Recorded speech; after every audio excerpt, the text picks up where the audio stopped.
Welcome, everyone. Thank you, Professor Patterson, for the very interesting presentation last week and for joining us today for this extended Q&A session.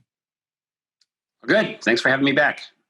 It's a bit unorthodox to have the Q&A a week after the talk, but I like it because it gave me plenty of time to think about the questions I want to ask. I've got a long list of questions, and I imagine many in the audience have questions as well. If you have questions, please enter them using the Zoom Q&A button, and we'll do our best to get to as many as we can.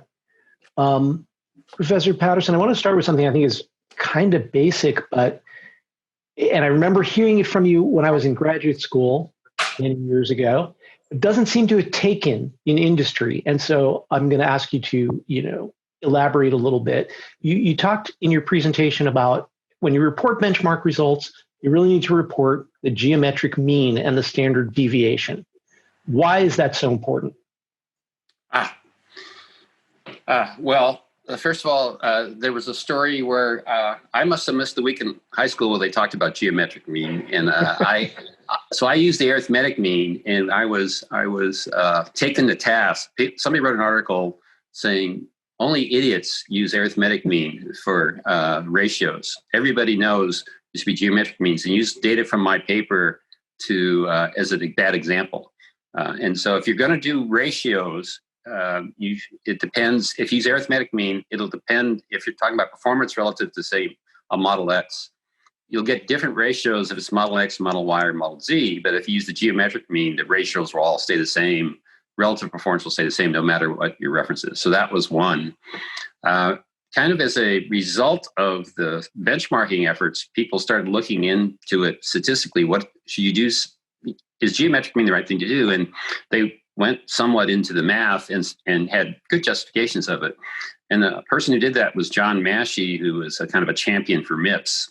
And he was one of the guys who got the spec benchmarks off the ground. He subsequently wrote a paper talking about a statistical analysis, how you do that. And he strongly recommended, either in that paper when I talked to him more recently, that we calculate what's called the geometric standard deviation, so that you not only get a number, but you know how significant that is. So if you have two bars, are they within a standard deviation or not? If they're within a standard deviation, it may not be that significant, but if they're more than a standard deviation apart.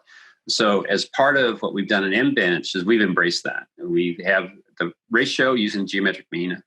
That'd be a bad mistake not to use that. And then if you see our final data, they'll have these kind of error bars or standard deviation bars. So you'll see differences there. And so I think it's good science to do that. And I think MBench is embracing that. And I hope what we'll see is future benchmarks will start including not only geometric mean, but the standard deviation as well.